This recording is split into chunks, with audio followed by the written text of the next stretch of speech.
자, 우리는 보통 언제 과거를 떠올리는가요? 과거를 언제 떠올립니까?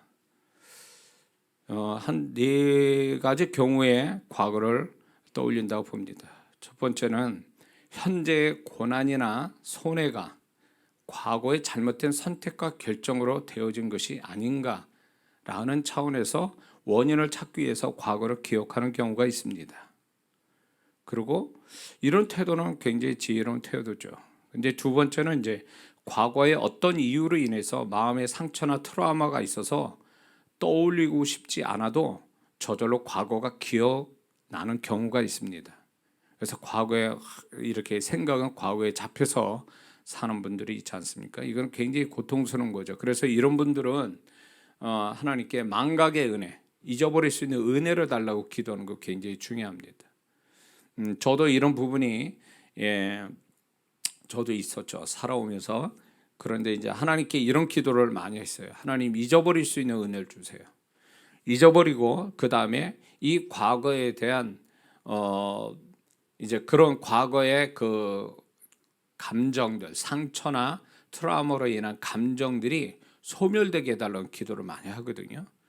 그러면 이제 주님께서 이제 어떤 식으로 저에게 역사하시냐면 이제 이렇게 두 가지로 이제 역사를 과정이 그때의 어떤 과거의 고통스러웠던 감정, 생각들 이런 어떤 감정적인 부분을 이제 소멸시켜서 그냥 기억만 되는 그 과정을 겪습니다. 그러다가 정말 나중에는 잊어버리는, 기억이 완전히 잊어버릴 수도 있고 아주 중요한 나한테 고통스러운 기억만 사라지게 하시는 그분의 은혜가 있습니다. 그래서 이런 경우에 이제 과거를 기억하죠. 또 세 번째 경우는 이런 거죠. 현재 어떤 상황이나 어떤 사람이 과거의 어떤 상황과 어떤 사람과 이렇게 유사해서 연상이 돼서 저절로 과거가 기억되는 경우가 있습니다. 그렇죠? 근데 이제 네 번째는 현재에 여러 가지 어려움이 있고 상황이 안 좋을 때 그것을 잠시 잊기 위해서 의도적으로 과거를 기억하는 경우가 있습니다. 그래서 지금 어려움을 조금 더 과거에 좋았던 그런 것들을 떠올리면서 잠시 지금 현재의 고통을 조금 이렇게 정지시키는 그런 차원에서 과거를 기억들 하죠. 본문의 광야 이스라엘 백성은 네 번째 경우라고 봅니다. 그들은 그들 나름대로의 광야의 어려움을 다양한 음식을 먹지 못하는 것으로 표현하고 있었습니다. 그래서 이제 만나 먹는 것에도 질렸고 고기도 먹어보지 못한다고 불평을 하는 거죠. 근데 이 광야 이스라엘 백성이 뭐 먹는 거 가지고 그러냐라고 말할 수 있겠지만은 사람이 살아가는데 이 먹는 것만큼 중요한 부분은 없습니다. 그래서 살아가는 게 힘든데 먹는 것조차도 이렇게 제대로 먹지 못하면 그것만큼 고통스러운 게 없다고 봅니다. 저희 아버님이 살아계실 때에 당뇨병 환자로서 만성 투석을 하신 분이었어요. 그렇게 일주일에 3번씩 5시간씩 한 번 할 때 그런 투석을 하시다가 7, 8년 투석하시다 돌아가셨거든요. 근데 이제 보면은 제가 옆에서 장남이었기 때문에 돌봐드리는데 굉장히 싱겁게 음식을 드셔야 돼요. 그런 분들은 싱겁게 음식 드시고 물도 많이 섭취하면 안 됩니다. 그리고 원하는 음식을 못 먹어요. 예. 그런 어떤 그런 부분 때문에 우리 아버님이 굉장히 힘들어했던 걸 옆에서 본 사람이거든요. 그래서 이 먹는다라는 게 이게 단지 그 음식을 삼킨다라는 차원이 아니고 이 먹는 걸로 인해서 육체뿐만 아니라 사람의 마음도 그거에 따라서 이제 달라진다는 거죠. 그래서 우리가 먹는 거에 대해서 굉장히 그게 지금 사람들은 너무 잘 먹어서 문제인데 사실은 그 반대로 또 먹고 싶어도 못 먹는 사람들도 있죠. 그래서 먹는 것은 대단히 살아가는 데 어떤 의미나 가치를 주는 아주 중요한 하나라고 봅니다. 이스라엘 백성이 물과 만나 외에는 먹을 것이 없다고 하는 것은 단지 음식만을 얘기하는 것이 아니라 그들 나름대로 지금의 삶의 힘듦과 고통을 음식으로 함축해서 말하고 있는 겁니다. 이런 상황에서 그들은 애굽에서 생선 먹고 오이, 참외, 부추, 뭐 파와 마늘을 먹었을 때가 좋았다라고 말을 합니다. 그 말의 의미는 단지 그들이 과거에 먹었던 다양한 음식만을 얘기하는 것은 결코 아닙니다. 그게 아니고 그때 당시에 그런 음식을 먹었던 분위기가 좋았다라고 이런 의미에서 함께 말하고 있는 겁니다. 그러나 지금은 만나밖에 먹을 것이 없음에 괴롭고 또 과거보다 못하다라는 의미에서 이 말을 한 거예요. 과연 그들의 말이 옳은가? 또 그들이 정말 과거에 애굽에 있었을 그때가 좋았는가? 라고 할 때 절대 아니라는 것입니다. 분명하게 그들의 생각과 말은 틀렸다라는 것입니다. 왜냐하면 그들은 무두셀라 증후군을 가진 사람들이었기 때문에 그렇습니다. 무두셀라 증후군이 뭐냐? 이런 의미로 심리학에서 얘기합니다. 추억은 항상 아름답다고 하여 좋은 기억만 남겨두려는 심리를 말한다고 합니다. 그래서 무두셀라 증후군이 있는 사람은 과거의 일을 회상할 때 나쁜 기억은 빨리 지워버리고 또 좋은 기억만 남기려고 하는 기억 왜곡 현상을 갖게 된다고 합니다. 그래서 이제 그게 자기 방어죠. 사실 과거의 고통스러운 걸 잊기 위해서 그 속에서 좋은 것만 추려서 기억하려고 하는, 이거는 정확한 사실에 근거된 기억이 아니라 기억 자체를 왜곡시키는 거죠. 그래서 이 무드셀라 증후군이라는 것은 구약 성경에 우리가 다 아는 것처럼 969세 최고로 많이 세상을 살았던 사람이죠. 그래서 이제 나이가 들수록 과거를 회상하고 과거로 돌아가고 싶다라는 성향을 이에 빗대서 표현하는 심리적인 용어라고 봅니다. 그들이 애굽에서 온갖 생선과 채소를 먹을 때 그때 당시 그들의 모습은 어땠습니까? 출애굽기 2장 23절을 보니까 여러 해 후에 애굽 왕은 죽었고 이스라엘 자손은 고된 노동으로 인하여 탄식하며 부르짖으니 그 고된 고통으로 말미암아 부르짖는 소리가 하나님께 상달한지라, 이렇게 말씀하고 있거든요. 그러므로 그들이 그런 어떤 다양한 음식을 먹을 그때 당시에는 그들은 괴로운 애굽의 종살이가 너무 고통스러워서 자신들을 살려달라고 하나님께 부르짖으며 하루하루 살았던 사람들입니다. 그런 상황에서 이런 음식이 과연 그들에게 얼마나 맛이 있었으며 얼마나 기분 좋은 상황이 있었겠느냐는 거죠. 그런 상황, 그런 마음에서 음식을 맛있게 먹을 수 있는 것은 없다라고 봐야죠. 그럼에도 불구하고 그들은 그때 먹을 때가 좋았다라고 얘기하는 거죠. 그리고 그들은 분명 5절에 보면 값없이 이 음식들을 애굽에 있을 때 먹었다고 말을 합니다. 이 말은 그들이 이 음식을 공짜로 먹었다고 말하는 거예요. 값없이 먹었다는 얘기는 거의 공짜와 같이 먹었다, 이렇게 표현하는 거예요. 그러나 이것은 그들이 왜곡된 기억 속에서 거짓말을 하고 있는 겁니다. 자기도 모르게. 왜냐하면 그들이 먹었던 음식들은 애굽 사람에 의해서 심한 중노동한 다음에 얻은 최소한의 음식 재료였기 때문에 그렇습니다. 그러니까 이들이 거의 공짜같이 먹었다란 말은 이 무드셀라 증후군처럼 그게 고통스러워도 얻은 음식인데도 불구하고 그때가 그 음식을 먹었어, 그냥 공짜처럼 먹었어, 이렇게 기억하고 있는 겁니다.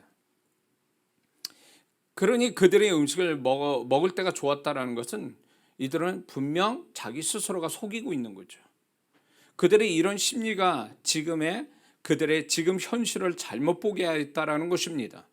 그것은 과거는 좋았고 현재는 불행하다, 이런 식으로 얘기하는 거예요. 그들이 이렇게 생각하고 이렇게 말하는데, 그들은 지금 물과 만나마 먹을 수밖에 없다는 것은 사실이에요. 그렇죠? 그러나 왜곡된 과거와 비교함으로 인해서 현재를 불행하게 여기고 있는 것, 이들의 문제가 있는 거죠. 자기네들이 그게 물과 만나밖에 못 먹는 건 사실이에요. 그러나 왜곡된 과거와 비교함으로 인해서 이제 그들이 현재는 지금 불행하다라고 말하는 것은 잘못된 논리라는 거죠. 우리는 분명히 알아야 됩니다. 진짜 자기 현실이 불행해서 불행한 것이 아니라 불행하게 보이게 하는 자신 안에 무언가가 작동함으로 이들처럼 무드셀라 증후군이나 마음의 상처나 열등감이나 패배 의식들 때문에 객관적으로 불행하지 않는데 스스로 불행하게 여기게 만든다라는 것입니다. 많은 분들을 이제 제가 많은 성도분들을 만나고 이야기를 하는 가운데 이런 분들이 자주 보입니다. 견딜만 하고 하나님이 도우심도 있어요. 그런데 못 살겠다, 죽을 것 같다, 막 이렇게 얘기해요. 그러면 그런 게 마음이 약해서 그럴 수도 있는데 왜 그런 마음이 드는가를 자세히 얘기를 들어보면 분명 그들의 과거하고 비교하고 있다는 거죠. 그들의 모습이 과거가 더 좋았기 때문에 지금은 더 불행하다는 생각을 가지고 있는 거예요. 근데 그게 정말 불행해서 불행한 것이 아니라 불행하게 스스로 만든 무언가가 그 마음 안에 작동하고 있는 것에 대해서 감지를 못하고 있다는 거죠. 캐치를 못하는 거죠. 설사 다른 사람 눈에는 예수 믿는 우리가 불쌍하게 보인다 해도 함께 하시는 좋으신 하나님을 믿고 산다면 결코 불행한 사람이나 불행한 마음을 가지지 않을 수 있다는 것입니다. 예수 믿는 사람은요, 남들이 봐도 불행하다고 본다면 본다 해도 내가 주님으로 인해서 견딜만해, 감사가 있어, 찬양도 해 라고 하면 그 사람한테는 절대 불행한 것이 아니에요. 객관적으로 그 사람들이 나를 보면서 불행하다고 말해도 내가 불행하지 않으면 불행하지 않은 거예요. 근데 지금 이 이스라엘 백성들은 불행할 조건이 사실은 없어요. 애굽에 있을 때보다 훨씬 좋은 조건 속에 살는데도 불구하고 그들 내면 안에 지금 얘기한 왜곡된 과거의 비교함이 현재를 불행하게 여기고 있는 거죠. 현재가 불행한 게 아니라 불행하게 여기고 있다는 거예요. 진짜 불행한 현실과 불행하게 여겨지는 현실은 다른 얘기예요. 근데 이들은 그렇게 생각하고 있다는 거죠. 우리도 그렇게 이럴 때가 많습니다. 자기 혼자만 인생 고생 다 하는 것 같고 불행한 것 같고 이렇게 생각하는 사람 얼마나 많습니까? 그러나 다른 사람들이 볼 때 그게 그렇지 않다라는 거죠. 뭐 나 같으면 견딜만 한데 괜찮은데 이렇게 하는 것들이 얼마나 많아요. 근데 그 사람한테 굉장히 불행하게 느껴져요. 이 불행의 감각이, 불행한 어떤 마음이 증폭이 돼 있어요. 지금 불행한 현실은 100인데 불행한 마음이 200이나 300으로 가고 있는 거죠. 그러니까 증폭이 된 거예요. 근데 본인이 그걸 알아야 되는데 모른다 이거예요. 왜? 그 불행하게 만드는 자기 내면 안에 그 요소들을 발견하지 못하기 때문에 그렇습니다. 진짜 불행은 이거죠. 그렇죠? 불행하게 만드는 현실이 불행한 게 아니라 불행하게 만들어지는 자기 내면 안에 그런 원인이 그것이 더 자신을 불행하게 만들고 있는 거예요. 오늘 아침에 정신 차리고 설교 듣지 못하면 한번 놓치면 뭔 말 하는지 잘 모르실 거예요. 그러니까 지금 이 말을 잘 이해를 하셔야 됩니다. 이해가 되십니까? 예. 현재를 불행하게 여기는 그들 마음 때문에 지금 먹는 것이 없는 사막에서 수고하지 않은 채 매일 먹는 만나에 대한 고마움을 잃어버리게 된 겁니다. 자기가 불행하다니까 모든 게 다 불행한 거죠. 그러니까 감사가 없는 거예요. 감사할 조건이잖아요. 본인들이 사막에서 뭐 얻어서 먹는 것도 아니고 매일 하나님이 그 만나를 새벽에 주시는데 그걸 먹으면서도 그들은 불행하다는 거예요.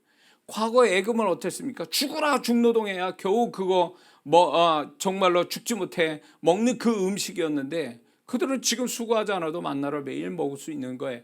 이게 감사할 조건인데 불구하고 그들은 불행하다고 생각했기 때문에 이게 감사할 것도 아니라는 거죠. 무엇과 비교하든 현재를 불행하다고 생각하는 사람일수록 감사함이 없어요. 당연히 분명합니다. 감사가 없으니 모든 것을 당연하게 여깁니다. 모든 것이 당연하게 여기니 모든 것이 별거 아닌 것처럼 보이는 거예요. 그런 마음이 지금까지 도우셨던 하나님의 마음을 상하게 하고 또 축복을 달아나게 만드는 원인이 됩니다. 사실 우리가 당연한 게 어디 있어요? 당연한 거 없어요. 우리가 좀 호흡하고 지금 건강하니까 이게 당연하게 여겨집니까? 병원에 있는 사람들은 당연하지 않아서 병원 가 있고요.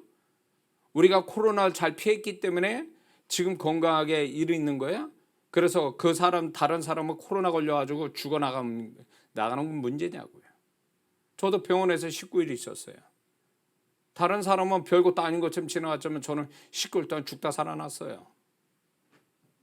그 속에서 하나님의 은혜를 더 발견하고 그래서 생명을 이렇게 지켜주시는 하나님의 손길로 지금 제가 여기 서 있는 거죠. 당연한 거 없어요.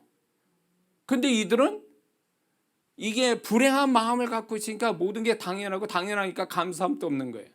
감사함이 없으니까 별거 아닌 것처럼 생각하는 거예요. 응?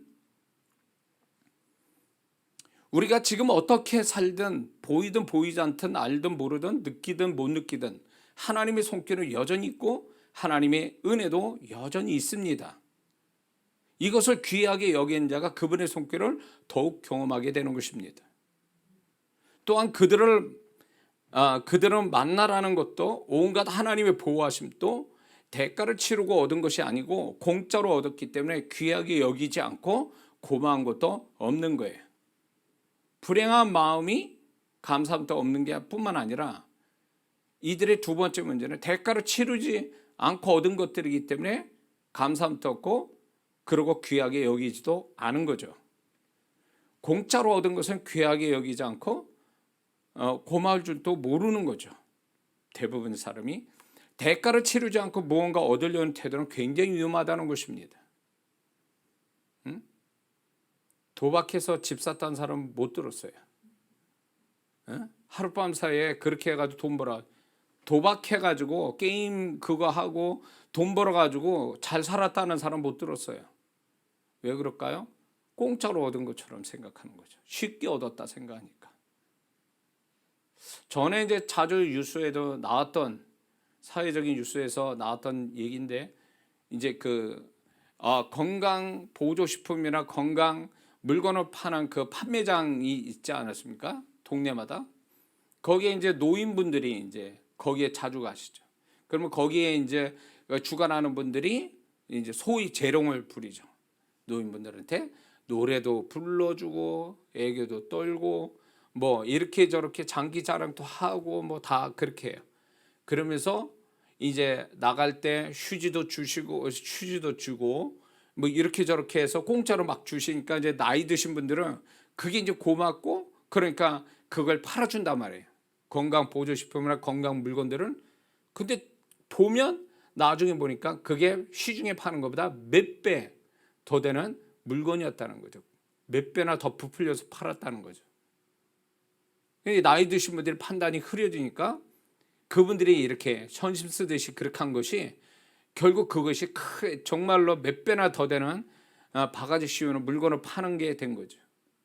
나이 드신 분들이 공짜 좋아하시다가 나중에 뭐 자식들이 그걸 물어주는 일 때문에 그 뭐 문제가 생기고 그런 뉴스가 있었습니다. 세상에 공짜는 없어요. 저도 지금 그렇게 살지만 공짜는 없다. 분명히 그 공짜 뒷면에는 뭔가가 있다. 그래서 저는 무엇을 해도 공짜로 얻는 걸 좋아하지 않아요. 대가를 치러서 얻는 거를 좋아하지 공짜를 얻는다는 건 덫에 걸리는 것 같아요. 어떤 때는 그게 덫이 돼서 그게 문제를 더 크게 만들 수도 있다고 해서 저는 공짜 좋아하지 않습니다. 그리고 누가 이제 선물을 이렇게 줘도 그거 공짜잖아요. 제가 받을 때 저는 그게 공짜같이 느껴지지 않아요. 부담이 돼요. 언젠가는 그 사람에게 뭔가 보답을 또 해야 된다라는 그런 부담이 또 생기더라고요. 그래서 정말 순수하게 이렇게 정말로 이렇게 나한테 주는 거 정말 아주 그런 거 아닌 이상에는 정말 그게 다 빚으로 여겨지더라고요. 언젠가는 갚아야 되는. 결혼식장에 방명록 쓰죠. 누가 왔는지 다 씁니다. 그거 왜 갖고 있습니까? 나중에 다 갚아야 돼요. 공짜 없어요. 그래서 예수 믿는 사람이 공짜 좋아하면 큰일 납니다. 구원은 공짜예요. 하나님이 주신 그 구원은. 그러나 구원 다음에는 대가를 치르지 않으면 축복은 안 옵니다. 근데 성도들이 하도 이 공짜로 좋아하다 보니까 거저 오는 줄 알아요. 구원처럼. 그 구원 다음에 대가를 치러야 되는데 그 축복만큼의 대가를 치고 살아야 되는데 그렇지 않는다라는 거죠. 그래서 왜 나한테 축복을 하나님 안 주십니까? 라고 이렇게 얘기해요. 그럼 가만히 있으면 무슨 집 앞에 정말로 택배에 물건 오듯이 그 축복이 그렇게 옵니까? 가만히 있는 데서? 그렇게 생각하는 성도들이 있어요. 문제는 큰데 본인이 기도를 합니까? 하나님 위해서 뭘 헌신을 합니까? 뭘 합니까? 아무것도 안 해요. 하나님 이제 사정하시죠. 그리고 끝이에요. 어쩌자는 거예요 도대체. 이런 성도들 많습니다. 그래서 본인이 축복이 덜 오거나 축복이 안 오면 이거 생각해야 돼. 내가 대가를 치루었는가? 그 축복을 받기 위해서 대가를 치루었는가? 어떤 사람은 40일 금식하고 20일 금식하고 하다못해 기도를 목숨 걸고 기도해서 하나님의 응답을 받으려고 대가를 치르는데 아주 쉽게 축복받으려고 하는 사람들이 너무 많다는 거예요. 얌체 같은 성도들이. 하나님 그거 안 속습니다. 응? 문제는 커요. 근데 하나님께 하는 거 쥐꼬리만 해. 그리고 무슨 축복을 받기를 원해요. 구원은 공짜예요. 우리가 어떻게 할 수 없는 거예요. 그러나 구원 다음에 하나님께서 우리에게 축복을 하실 때는 그만한 대가를 치르게 하시고 축복을 주시는 이 법칙을 모르는 성도들이 너무 많다는 거죠. 그러니까 사실 우리가 하나님이 축복을 안 주시는 게 아니에요. 축복을 주시기를 원하지만 내가 그 축복을 받을 만한 최선을 다해서 우리가 대가를 치를 마음이 없기 때문에 그 축복이 안 오는 거예요. 기도도 조금 하고 무슨 축복이냐 왕창 기적처럼 오기를 바란다? 그건 잘못된 거죠. 홈페이지에 예배나 기도에 참여해서 기적을 본 사람들 간증 나오죠. 좀 보시고 좀 믿음을 가졌으면 참 좋겠다라는 생각이 들어요. 그분들이 어느 날 갑자기 축복받은 것 같습니까? 그분들의 내용을 가만히 보면요. 그 문제 때문에 얼마나 많은 시간들을 주님께 시간을 쓰고 대가를 치르는 성도들인가 알 수가 있어요. 그러니까 하나님이 어느 시간에 딱 축복을 주시는 거죠. 그냥 아무것도 안 하고 손 놓고 있다가 축복받았다? 지붕 뜯어 내려가지고 주님께 달아내리는 그 중풍병자도요, 대가를 치렀잖아요. 사람 많은 데서 피해가지고 남의 집 지붕을 뜯어 내려서 그렇게 해서 고침받은 거잖아요. 그 4명의 도움받아서. 그게 다 대가를 치른 거잖아요. 성경 그렇게 얘기하고 있잖아요. 근데 너무 쉽게 그냥 아무렇지 않게 그냥 예배 떨렁 한번 드리고 뭔가 다 얻어질 것처럼 생각하는 이런 성도들이 축복은 없다라는 거죠.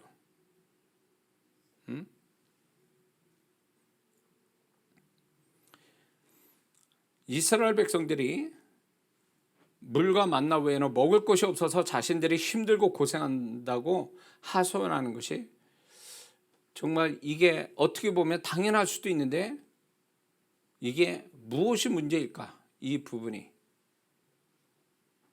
근데 이들의 이런 태도에 진짜 문제가 있습니다.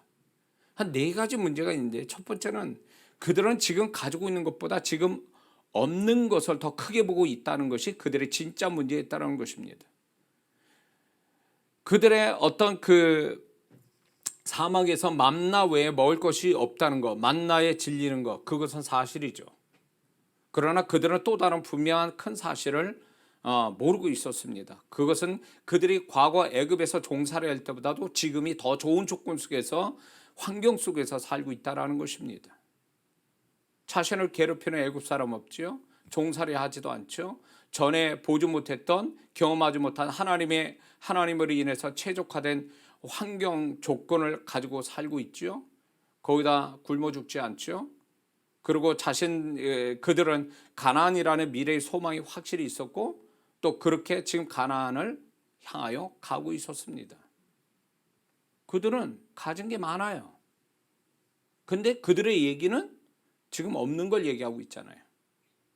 과거에 비해 지금 가지고 있는 것이 많았음에도 불구하고 그들은 있는 것보다는 없는 것을 더 크게 보았고 그것이 정말 그들의 문제였다라는 것입니다. 믿는 자들이 삶이 어렵고 안 되고 없는 것을 더 크게 보게 되면 사람이 실망하게 되죠. 불안감을 느낍니다.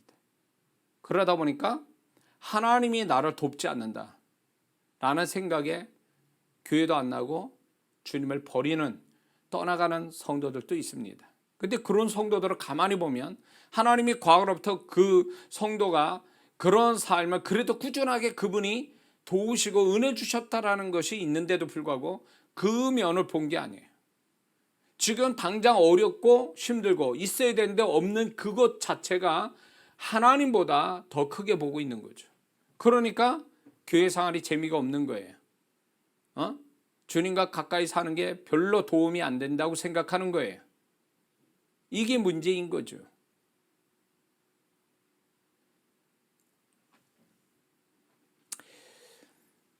우리는 현실이 어려울수록 이 이스라엘 백성들처럼 뭔가 모자라고 부족할수록 우리는 어떻게 생각해야 되냐면 과거에 하나님이 나한테 어떻게 해주셨고 지금 그분이 나를 어떻게 하고 계시는지를 그거를 더 살펴볼 필요가 있습니다. 그러면 지금 이렇게 갖고 있는 어려움은 그렇게 대단하게 큰 문제가 아니라는 걸 알게 돼요. 근데 우리는 두 눈을 가지고 있으면서도 한쪽만 보고 있는 거예요. 지금 어렵고 힘든 한쪽만 보고 있어요. 또 하나의 하나님이 보이게 보이지 않게 알게 모르게 느끼게 못 느끼든 하여튼 그 속에서 하나님이 나를 지금까지 살게 하시는 그런 것들에 대해서 전혀 발견하지 못한다면 이 사람은 광야 이스라엘 백성 모습을 가질 수밖에 없어요.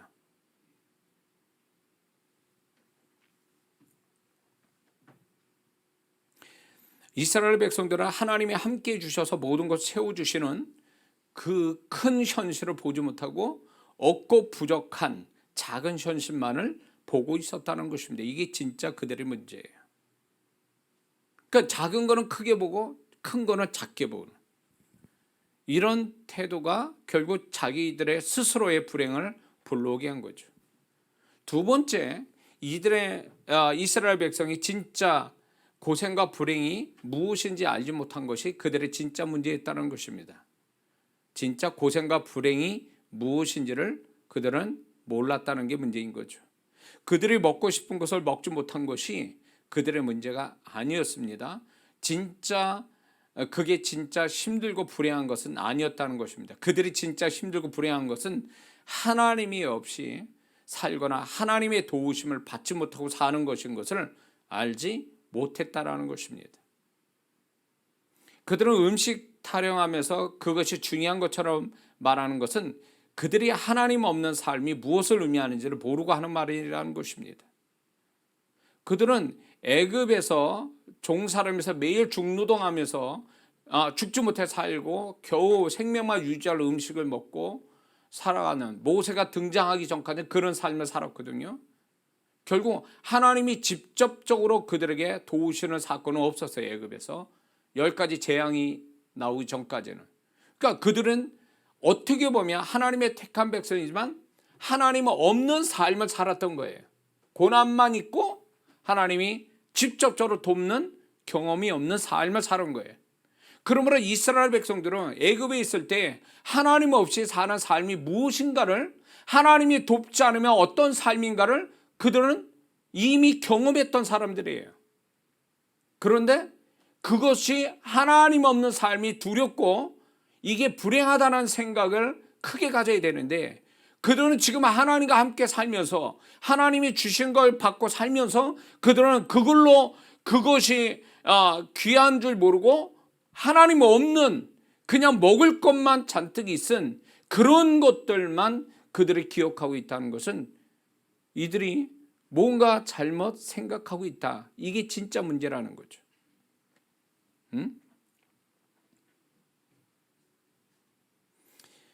먹고 싶은데 먹지 못하는 거, 갖고 싶은데 갖지 못하는 거, 건강하고 싶은데 건강하지 못한 거, 해야 하는데 하지 못하는 거, 돼야 되는데 되지 못하는 거, 이것이 문제가 아니라는 거죠. 그게 우리를 슬프게 하는 게 아니에요. 하나님이 함께 하시지 않고 하나님의 도우심 없이 사는 것, 이것이 진짜 문제라는 거죠. 지금 민수기나 여호수아서에 보면은 하나님이 함께 하시지 않겠다. 그래서 하나님이 도우시지 않아서 오는 비극이 두 가지 사건을 좀 얘기하려고 합니다. 그래서 민수기 14장에 와서 이스라엘 백성이 아말렉이 그때 당시 아말렉인과 가나안인들과 전쟁을 하려고 할 때 모세를 통해서 하나님이 하지 마라 이렇게 말씀했거든요. 왜냐하면 43절에 이런 말씀이에요. 아말렉과 아말렉인과 가나안인이 너희 앞에 있으니 너희가 그 칼에 망하리라. 너희가 여호와를 배반하였으니 여호와께서 너희와 함께 하지 아니하시리라. 그들은 가나안 땅을 들어가야 되는데 가나안 땅 들어가지 않겠다라고 하는 하나님 약속에 배반하는 그들의 태도에 하나님이 그건 죄악이다. 그래서 하나님이 내가 너희와 함께 하지 않겠다라고 했음에도 불구하고 이들은 그냥 아말렉인과 가나안인을 쳐서 이길 것 같아서 하다가 패배했습니다. 그 전쟁에서. 하나님이 함께 하시지 않아서. 또 여호수아 7장에 보면 아간의 죄 때문에 하나님이 함께 하시지 않죠. 그래서 쉽게 이길 수 있는 작은 아이성에서 그들은 패배하면서 거기에 36명의 이스라엘 백성이 죽습니다. 이거는 결국 하나님이 함께 하지 않겠다라고 하고 선언하신 그 다음의 사건들이 이렇게 나타났다는 거예요. 오늘날 우리가 살아가면서 하나님이 보살펴 주시는 거 이런 것들을 당연하게 여기면 안 됩니다. 우리가 마음을 잘못 먹고 하나님 원하지 않는 삶의 패턴을 갖게 되면 그 사람은 이제 하나님 없이 사는 자와 같아요.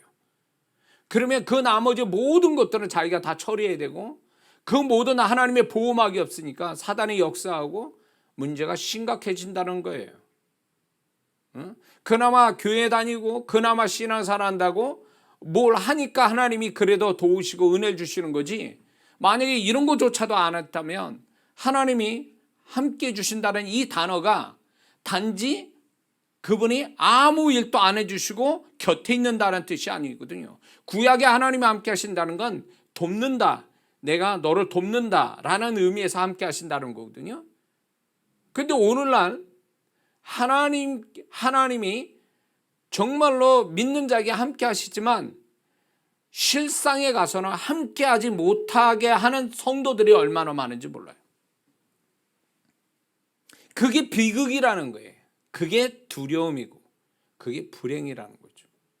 근데 이들은 그것을 모르고 있었다는 거죠. 이게 진짜 문제라고 생각을 안 해본 거예요. 하나님이 함께 해주신 것이 얼마나 그게 귀한지를 모르고 그들이 당장 지금 자기들의 충족을 하지 못하는 것들에 대해서 이것만이 가장 중요한 문제인 것처럼 생각하고 있었다는 것입니다.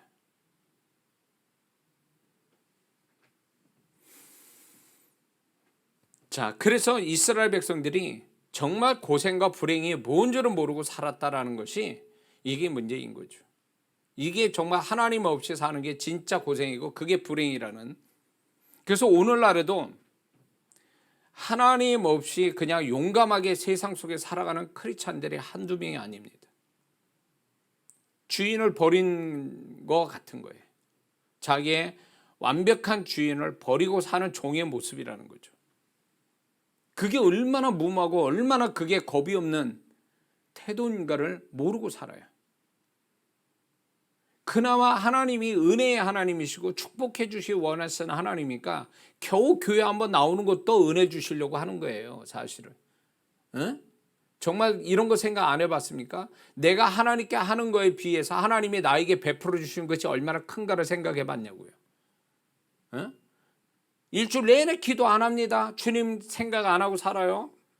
그리고 교회도 와가지고 떨렁 예배 한번 드리고 갚버립니다. 주일을 주일같이 안 지킵니다. 그런데도 내 삶이 잘 굴러가요. 그게 정상이라고 봅니까? 이건 비정상이에요. 하나님이 도우시니까 비정상적인 삶이 지금 살고 있는 거예요, 우리는. 근데 우리는 그것을 악용하고 있는 거죠. 하나님이 그래 내가 교회만 한번 나와서 이렇게 있어도 하나님이 도우시니까 그런 식으로 신앙생활 하고 있는 거죠. 언제까지 하나님의 은혜와 도우심을 그런 식으로, 그게 정말 100% 하나님의 마음이 들어서 은혜를 주시고 축복하시는 거 아니에요. 응?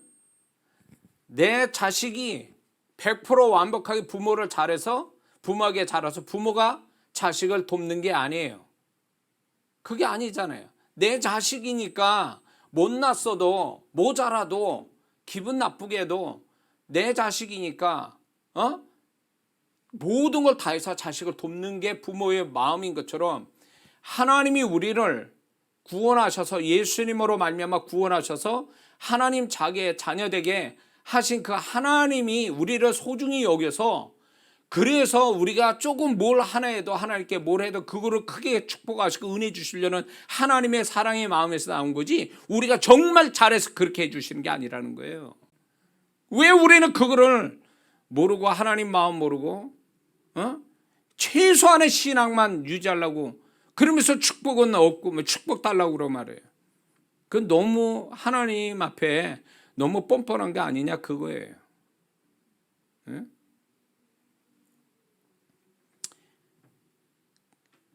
우리는 하나님 없이 사는 그 삶을 상상하기 어려워요. 사단은 얼마든지 지금 또 오는 사자같이 여러 방면으로 우리를 집어삼키려고, 그래서 그 영혼을 죽이고 지옥까지 데려가려고 얼마든지 역사를 하는지 알 수가 없어요. 욥의 동방의 부자인 욥도 사단이 역사하니까 한순간에 다 모든 게 다 끝장나잖아요. 그게 사단의 그 능력이 지금 또 우리에게 있다란 말이에요. 근데 우리는 가볍게 여겨요. 우리는 그냥 내가 잘 살아가니까 잘 사는 걸로 알고 있어요. 그렇지 않아요. 우리가 호흡하는 자체도 어떻게 보면 하나님의 도우심 속에서 기적 같은 삶을 사는 거예요. 지금 이 코로나 상황에서도 우리가 이렇게 사는 것도 하나님의 손길로 사는 거예요. 믿습니까? 그런데 우리는 왜 그걸 당연하게 여겼냐고. 자신이 지금 삶에 여러 가지 어려움이 있는 그 자체를 그냥 그게 크게 생각해서 하나님조차도 잊어버리면서 생각하는 이런 태도는 굉장히 불신앙적이죠. 그동안 베풀어 주신 하나님을 다 무시하는 것이에요. 그분이 얼마나 속상하겠어요. 근데 왜 그거를 표현하지 않느냐? 그 하나님이 들어먹어요. 알아먹을 사람이 아니니까 그렇게 하시는 거예요. 들을 귀가 있는 성도 같으면 얘기하시겠죠. 근데 들을 귀가 없는 성도니까 아예 말씀조차 안 하시는 거예요. 예? 그러니까 교회 가서도 듣기 좋은 얘기만 듣고, 성도들도 아우 집사님 권사님 장로님 그러면서 칭찬만 하고, 그러니 무슨 하나님 자기가 얼마나 문제가 있는지를 하나님의 음성을 듣는 귀가 없다 그 얘기예요. 그게 문제인 거죠. 예? 지금 신앙생활 잘한다고 생각합니까 여러분들이? 저나 여러분들이? 우린 죽을 때까지 신앙생활해도 그분을 정말로 충족시킬 만한 신앙은 안 돼요. 존재도 안 되고. 믿습니까? 그러면 뭐냐? 그냥 그분이 우리를 예수 그리스도로 말미암아 구원하신 그것 때문에 귀하게 여겨서 그냥 그분의 은혜가 그냥 온 것뿐이지, 내가 잘나서 내가 그만큼 하니까 주시는 게 아니라 그 얘기예요. 그러면 그분이 정말로 우리가 그렇게 하는 거에 대해서 당연하게 그분이 날 돕는 게 당연하고 그렇게 생각해서는 안 되는 거예요. 그분의 마음을 알아들이고, 그분이 나를 이렇게 내가 못났음에도 불구하고 부족함에도 불구하고 내가 정말 하나님께 잘하지도 못한데 이렇게 해주시는 거에 대해서 고마워하는 마음을 갖고 사는 게 그분을 정말로 존중하는 태도라는 걸 잊지 말아야 됩니다. 하나님 마음이 얼마나 답답하시고 얼마나 속상하시겠습니까? 존재와 신앙은 잘하지 않는 채 하나님이 바라는 그 존재와 신앙이 자라라고 그렇게 도와주셨는데 그 존재와 신앙은 자라지 않고 맨날 없는 거나 타령하고 있고 모자란 타령이나 하고 이런 걸로 하니까 그분이 속상해하죠.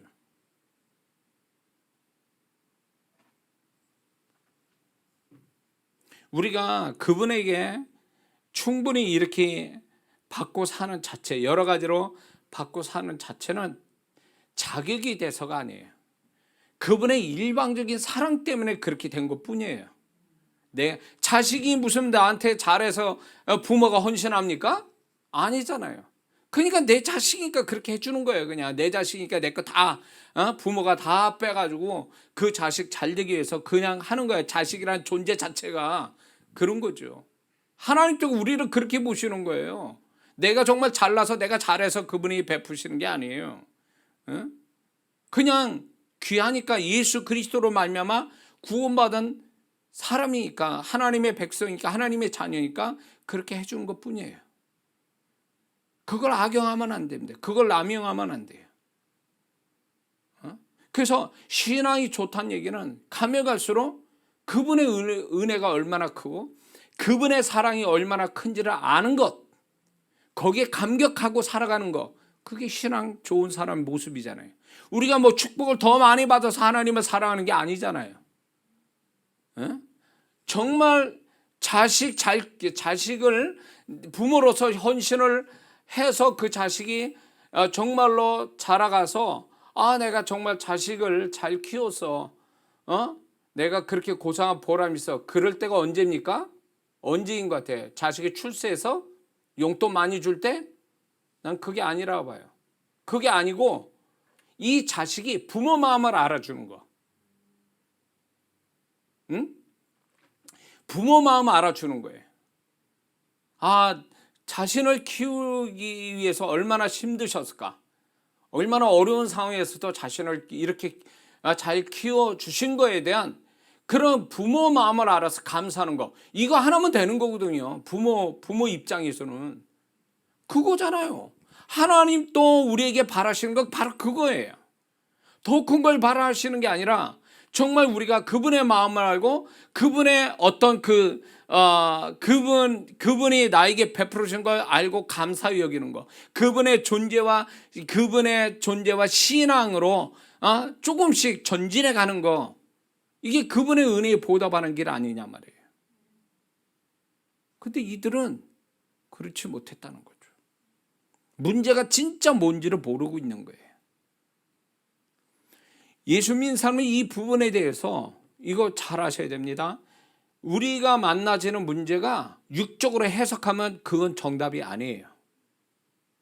우리의 문제는 영적으로 해석해야 돼. 하나님의 입장에서 해석해 보려고 해야 이게 정답이 나오는 거예요. 근데 예수 믿는 사람이 이게 세속적으로 되고 육적인 사람이 돼가지고 혼적인 사람이 돼가지고 모든 걸 세상 사람 같이 판단하고 세상 사람 같이 생각을 해버리니까 이게 정답이 안 나오는 거예요. 하나님도 답답해 하는 거죠. 왜? 우리의 모든 건 영에서부터 흘러나서 육에서 어떤 실상을 보여주는 거거든요. 근데 그런 것들을 영적으로 해석하는 영적인 사람이 되어가는 게 굉장히 중요한데 그러지 못하다라는 거죠. 엉뚱한 데서 문제 해결을 찾으려고 그러고 엉뚱한 데서 그 문제에 어떤 돌파구로 찾으려고 하는 그 자체가 진짜 문제라는 거죠. 어려움을 만난 게 문제가 아니라 그 문제를 해석하는 그 자체가 잘못돼서 문제라는 거예요. 하나님의 사람들 보세요. 성경에 나타난 하나님 사람들이 다 육적인 문제 때문에 하나님이 육적인 문제를 풀어갔습니까? 아니잖아요. 육적인 문제를 가장한 영적인 문제잖아요. 그래서 그 영적인 문제를 짚어주시고, 아간의 죄 때문에 아이성이 실패했잖아요. 그들이 전략을 잘못해서 3,000명이나 올라가서 더 많은 숫자가 아이성을 쳐들어가지 않았기 때문에 실패한 거예요. 원인을 얘기하시잖아요. 하나님께서 영적인 아간의 죄 때문에 그렇다고 얘기하고 계시잖아요. 그것 때문에 안 됐다고 그러잖아요. 그거 해결하니까 아이성을 함락하잖아요. 그러니까 우리의 삶도 그런 거예요. 우리가 볼 때는 그 육적인 어떤 문제가 그걸로 문제가 발생이 된 것 같지만 절대 그렇지 않다는 거예요. 예수 믿는 사람들은요. 욥이 고난을 받은 게 그게 욥이 잘못해서 고난을 받은 거예요? 기후가 잘못돼가지고 인생이 망쳐진 거냐고요. 그들의 재산이, 욥의 재산이 날아간 게 잘못된 환경, 그것 때문에 날아간 거냐고요. 욥의 일장에서 다 보고 있잖아요, 우리가.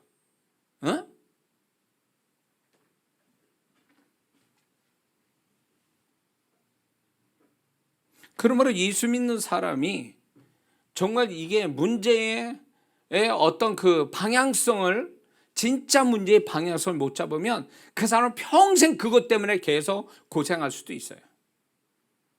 반복해서 고생한다고. 상황만 다를 뿐이지 고생을 계속하는 거야. 하나님이 야 그게 아니야 라고 얘기해도 들을 귀 없죠. 목사님 설교나 은혜스러운 성도들이나 자신이 보고 있는 성경에서 하나님이 자꾸 답을 주시려고 하는데 들을 귀가 없는 거예요. 한쪽으로 쏠려가지고 자기 생각, 고집스러운 자기 생각 한쪽으로 쏠려가지고 정답을 못 찾는 거죠. 계속 오답만 찾고 그게 문제가 돼서 그 사람 인생은 그거 하나 때문에 계속 문제가 되는 거죠. 예를 들어서 하나님이 그 사람이 교만해요. 교만해가지고 이 교만 때문에 그 사람 인생이 자꾸 잘못되고 있는데 성경은 그거 얘기하잖아요. 교만은 패망의 선봉이요. 거만은 넘어집의 아첨이라. 그 교만한 그 사람이 교만한 마음, 교만한 언어, 어떤 그 교만한 태도 때문에 자신 인생이 망설어요. 그러면 그것 때문에 그 사람의 인생이 자꾸 안 되어가고 있다면 그거를 원인을 찾아야 되는데 그 원인을 하나님 안에서 말씀 안에서 찾아야 그게 정답이 되는 거지. 그게 세상 사람 말한 대로 인간 잘못 만나가지고 내가 그런 거야.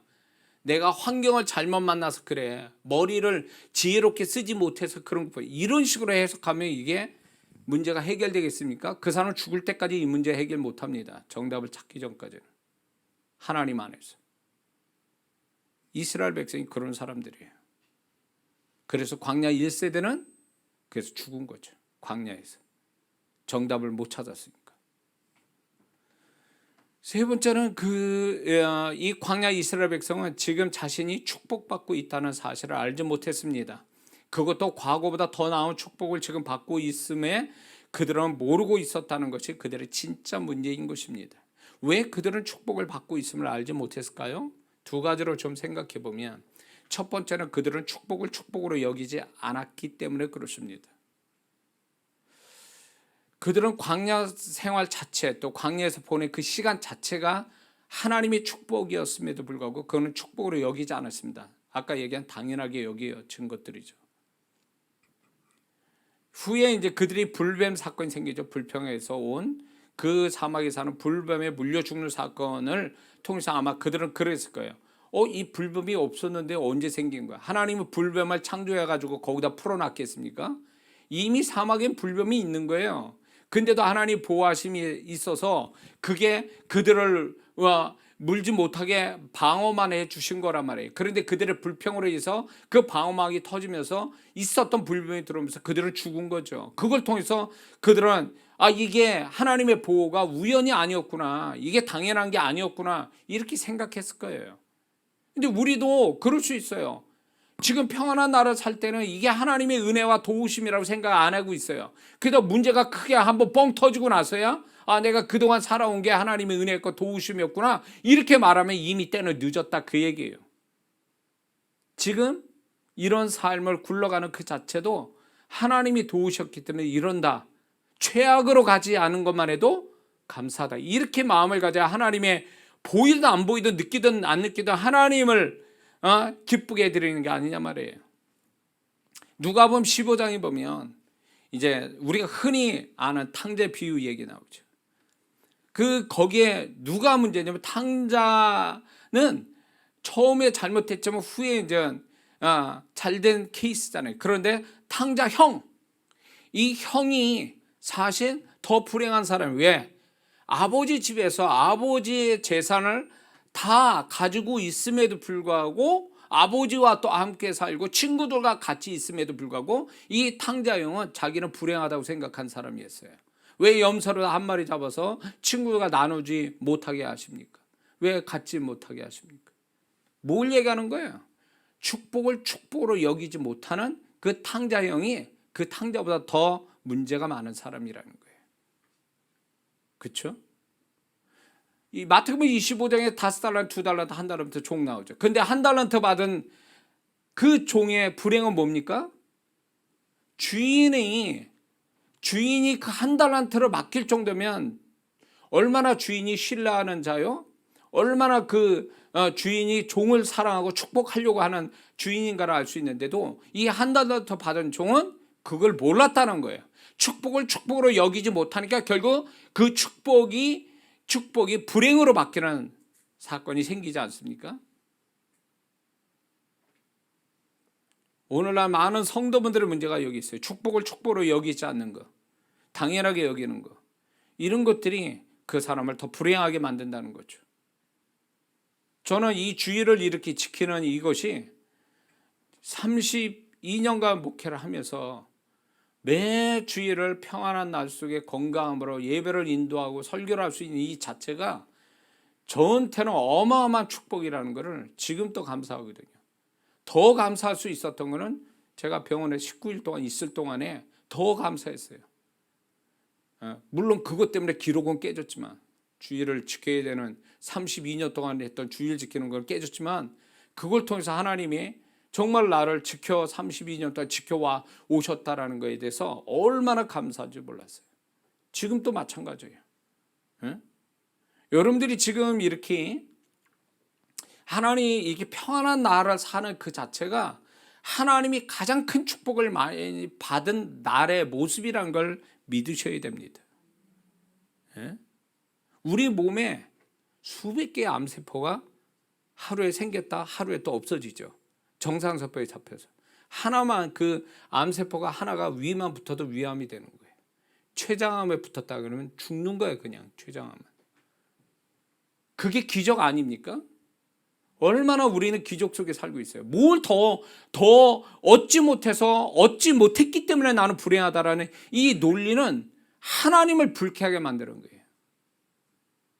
때가 있는 법이고 하나님이 때 되면 주시는 거고, 그리고 그분이 우리가 이런 삶을 살아도 될 만한 삶이니까 그렇게 주시는 것들이고, 그렇게 더 많이 받지 않아도 지금 가지고 있는 것도 충분히 행복할 수 있기 때문에 그렇게 해주시는 것을 더 갖지 못해서 욕심부리고 그런 거에 우리가 감사함이 없어진다면 그 사람은 잘못 사는 거죠. 인생을 분명 잘못 살고 있는 거예요.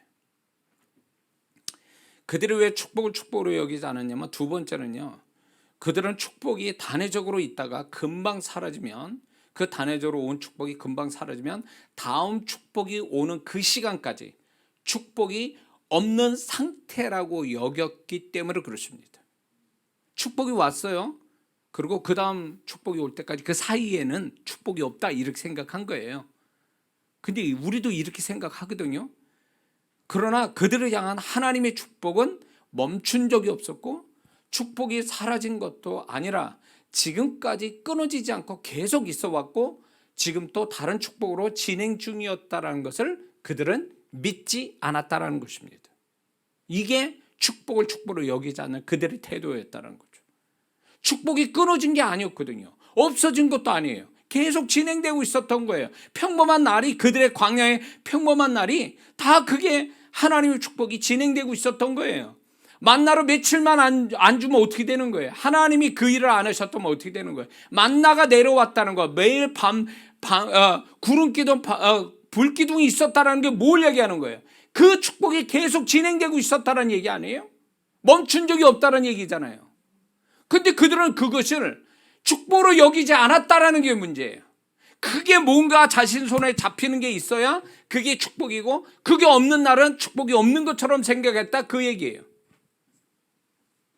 이게 우리에게도 그런 게 있습니다. 축복은 잠깐 오고 다음 축복이 올 때까지 그 사이에는 축복이 없는 삶, 축복이 없는 시간으로 여기고 있었다라는 것입니다. 그러나 그분의 우리를 향하신 하나님의 은혜와 축복은 계속 있어 왔고, 시간이 갈수록 은혜와 축복은 더 커져간다는 것을 그들은 믿어야, 또 우리도 믿어야 된다는 것입니다. 그렇지 않습니까? 우리가 평범한 날은 이게 축복의 한 형태예요. 그러다가 문제가 만나서 문제를 해결이 되는 거, 이것도 축복이에요. 그리고 생각지 않은 크고 뭔가 더 좋은 걸 얻는 거, 이것도 축복이에요. 그러니까 축복의 형태는 세 가지죠. 근데 우리는 뭘만 축복이라고 생각합니까? 문제 해결되는 거, 아니면 없는 게 생긴 거, 이것만은 축복이고 나머지 그냥 평범한 나라 사는 그 자체를 축복으로 여기지 않는, 그래서 이것은 축복이 없는 시간들이라 이렇게 하는 자체가 잘못됐다는 거죠. 자식놈한테 뭘 마시는 걸 사주고 물건 줘야 그 자식놈이, 아, 부모님이 나를 사랑하시는구나, 나를 사랑하시고 나를 축복하시는구나 이렇게 생각한 자식놈 있으면 그거 잘못된 거 아니에요? 평범한 날 속에 같이 있어주고 같이 대화하고 같이 밥 먹고 이게 축복 아니냐 말이에요. 부모 없이 자란 그 자녀들도 얼마나 많은데 그 사람들이 그러니까 우리가 하나님에 대한 인식이 잘못되어 있는 거예요. 이스라엘 백성들처럼 이 모습이 왜 하나님이 적나라하게 성경에서 기록해놔서 우리가 지금 그들의 모습을 보게 되느냐 할 때 너희들이 그 모습을 갖고 있는 거야. 그 얘기하시는 거 아니에요.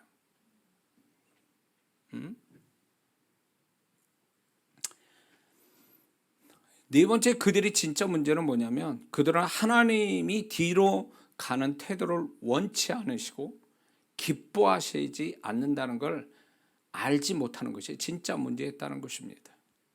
뒤로 가서는 나올 것도 없고 얻을 것도 없고 좋을 것도 없다는 이 사실을 몰랐다는 게 이게 진짜 문제인 거죠.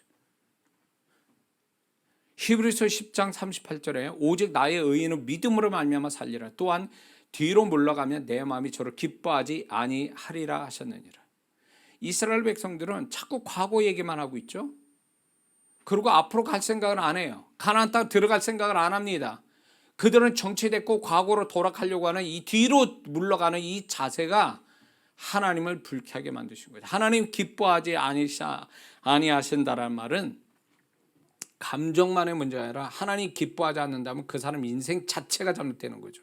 그렇게 되면요. 하나님은 믿는 자들이 앞으로 전진하려 할 때 축복의 길을 찾게 하시고 그 길을 가게 만드셔요. 그래서 예수 믿는 사람은 제가 항상 저도 그렇지만 제가 적나라하게 이렇게 표현합니다.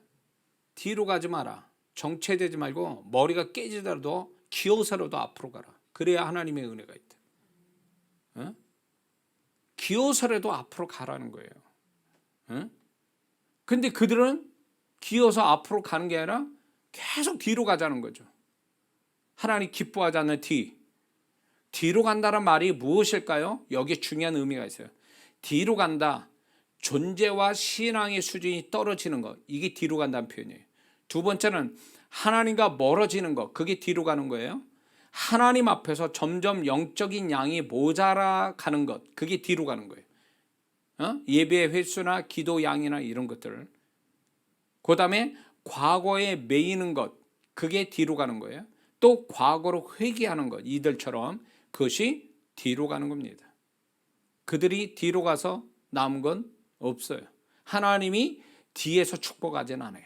앞에서 축복하시지 뒤에서 축복은 안 하신다는 거죠. 그러면 앞으로 간다는 의미는 바로 뒤로 간다는 말의 반대 의미를 갖고 있는 겁니다. 그러므로 예수 믿는 사람은요, 의인은 믿음으로 말미암아 살리라 라는 이 말씀은 사실 다른 쪽의 해석으로 보면 정말 믿는 자들은요 그냥 뒤로 가는 게 아니라 앞으로 간다 그 얘기예요. 의인은 7번 넘어져도 다시 일어서요. 8번째 일어난다는 거예요. 이게 앞으로 가는 모습이라는 거죠. 실패해도 다시 일어나는 거. 이게 앞으로 가는 거예요. 근데 실패했다고 엎어져 가지고 더 일어나지 않는 거. 이게 뒤로 가는 거죠.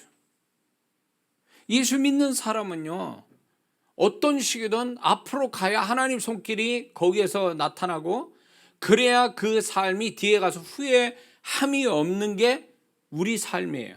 그래서 자꾸 합당치 쟁기질하면서 뒤를 쳐다보는 자는 내게 합당치 않다 이렇게 말씀하신 것도 같은 맥락입니다. 자꾸 뭔가 이렇게 수준이 떨어지고 뭔가 자꾸 후퇴하려고 하는 거 이런 자체가 벌써 뒤로 간다는 것은 하나님의 은혜도 사라지고 축복도 사라지게 하는 광야 1세대들이 받은 축복이 뭐가 있어요?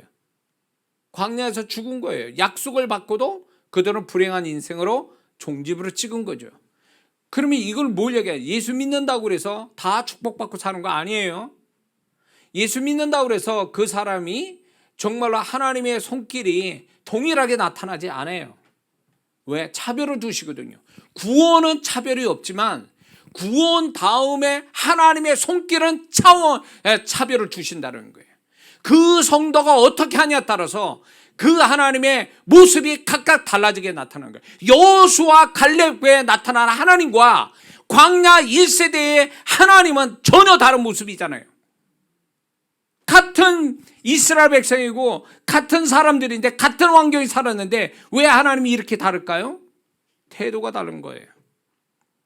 하나님은 네가 어떻게 하냐에 따라 내가 어떻게 할 것이다 이거예요. 그러므로 우리가 하나님 앞에서 이스라엘 백성같이 이렇게 잘못된 태도를 갖게 되면 그 사람은 결국 하나님을 스스로 내치는 것 같이 되어버리고 마는 거예요. 잘못된 문제의식을 갖고 있는 거. 이런 태도가 얼마나 위험한지 몰라요. 그래서 예수 믿는 사람은 환경 때문에 망하지 않습니다. 왜? 하나님이 다 그거를 조종해 가시기 때문에 감당할 만큼의 환경을 주시고 모든 상황을 이끌어 가세요. 그래서 예수 믿는 사람은 환경 때문에 절대 망하지 않아요. 믿습니까? 환경 때문에 망하는 게 아니라 그 사람의 태도 때문에 망하는 거예요. 사실은 믿는 자가 자기 자신의 태도 때문에. 그래서 예수 잘 믿는다는 게 뭔지 아세요? 가면 갈수록 하나님이 원치 않는 태도를 버리고 자기가 하나님이 원하는 태도를 취하여 살아가는 거예요. 그래서 이 목사도요, 성도들을 충분히 설득하고 이해시킵니다. 그러나 본인 고집대로 하겠다면 저는 더 이상 그 성도를 케어할 필요가 없어요. 그건 우리 성도라고 보지도 않아요. 왜? 목사의 어떤 이렇게 손길이나 이런 거를 무시하고 자기 생각대로 가는 성도는 결국 그 교회 성도가 아닌 거예요. 하나님도 우리를 저기 할 때 하나님의 뜻대로 가야 그것도 하나님의 손길이 있는 거지, 자기 멋대로 사는데 무슨 거기에 하나님의 은혜가 있겠어요? 없는 거예요. 그러니까 신앙생활 잘못 알고 있는 사람들 많아요. 그냥 세상 사람 같이 그렇게 살아서 그게 잘 사는 것처럼 생각해서 주님 없이 사는, 교회도 안 나오는 성도가 있기도 하고, 그 다음에 교회를 겨우 나와서 무늬만 신앙생활 하는 그 사람도 사실은 하나님의 기대치에 못 미치는 성도인데, 하나님이 그런 성도에게 은혜를 정말 잘하는 성도하고는 전혀 차원이 다르게 대하신다는 거예요. 하나님은 차별하신 하나님이에요. 구원 외에는 차별하신다. 천국에도 차별을 두십니다. 해의 영광이 대로 달의 영광이 대로 별의 영광이 다 다르다 그랬습니다. 어느 분들은 천국을 가보니까 뭐 그건 믿거나 말거나 한데, 그 천국 갔더니 하나님 보좌 밑에 사는 사람이 있고 천국에도 달동락이 있어서 그런 데서 사는 사람이 있고 차원이 다르다는 거예요. 차원이 달라. 그렇게 차별을 두신다 그 얘기예요. 작은 소자에게 냉수 한 그릇 주는 것도 내가 결탄코 상을 잃자. 그거 물 한 컵에도 그게 상으로 갈려진다. 차별을 두신다는 거죠. 하나님, 그러기 때문에 예수 믿는 사람은요, 구원은 동일하지만 나머지는 그분의 차별을 두시는 하나님을 생각한다면 우리는 정신 차리고 신앙생활 잘해야 돼요. 하나님이 바라는 신앙생활을 지금 잘해야 돼요. 지금 잘하면 이 모든 시기가 끝나면 하나님께서 잘 견딘 자의 은혜와 축복은 따르지만, 이 코로나 상황 때문에 이걸 빌미를 삼아서 신앙 수준이 떨어져서 뒤로 가는 성도는 볼 거 없어요. 광야 1세대예요. 하나님은 냉정하세요. 부모가요, 자식을 사랑하지만, 저희 아들도 그래요. 사랑하지만 무한히 사랑하는 건 아니에요. 얘를 교육을 시켜야 되겠다, 뭐 어쩌게 따르면 냉정하게 대하거든요. 그게 부모 역할이잖아요. 얘가 잘못하는데도 계속 오냐오냐 뭐 그러면서 얘를 그렇게 한다면 판단 기준이 얘는 판단을 잘못할 것이고, 그렇게 되면 얘는 망치는 존재요 삶이 살 수밖에 없는 거죠. 그러니까 하나님도 마찬가지예요. 우리가 신앙생활을 하면서 점점 하나님과 같은 생각을 가지고 사는 사람이, 그 사람이 잘 사는 거죠. 신앙생활 잘하는 사람이에요. 믿습니까? 우리 생각을 강화시키는 게 아니라 하나님의 생각하고 점점 맞아 돌아가는 거, 그게 신앙생활 잘하는 사람이에요. 그렇게 살자고 지금 우리는 신앙생활 지금 열심히 하는 거예요.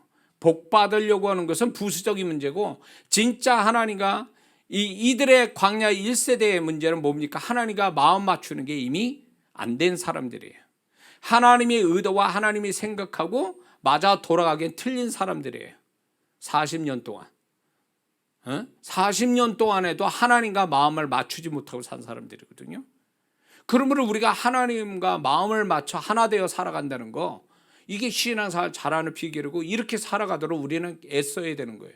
거듭 말씀드리지만 예수 믿는 사람은 환경 때문에 망하지 않아요. 하나님 지키신다고요. 그러나 자기의 태도에 따라서, 그 태도가 어떠냐에 따라서 망할 수도 있고 흥할 수도 있어요. 그분 앞에서. 그러므로 우리가 오늘 이 아침에 과연 우리가 이 광야 1세대, 광야 성도, 이 이스라엘 백성 통해서 오늘 내가 살아가는 내 모습이 있지 않는가 좀 살펴봐야 됩니다.